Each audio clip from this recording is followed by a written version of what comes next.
Today we're going to learn about the baroreceptor control. First, I'm going to start by describing what you see here.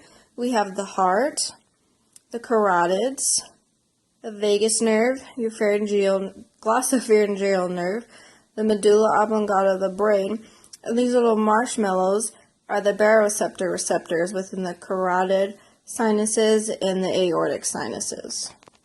The baroreceptor control maintains blood pressure through a negative feedback mechanism. These receptors are stretch sensitive. So if your blood pressure is high, they stretch, and then glossopharyngeal nerves and vagus nerves send action potentials to the vasomotor center and cardioinhibitory center inside the medulla oblongata.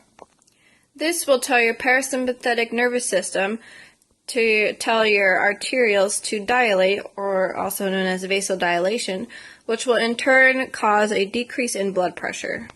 If your blood pressure is low, the receptors stretch less than usual and send action potentials to the cardioinhibitory section.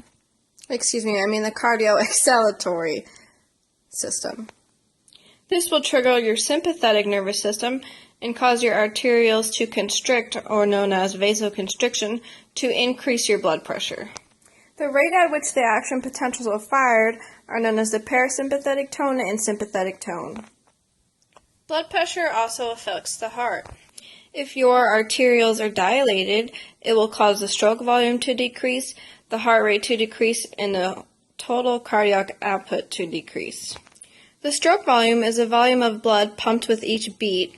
The heart rate is how many times the heart pumps per minute, and the total cardiac output is the volume of blood pumped within 1 minute.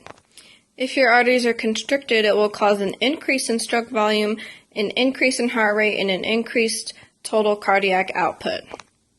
So thankfully, if our blood pressure is too low, we have our sympathetic system to constrict the arterioles and lead to an increased peripheral resistance. If your blood pressure is too high, we have the parasympathetic system to dilate your arterioles and decrease your blood pressure.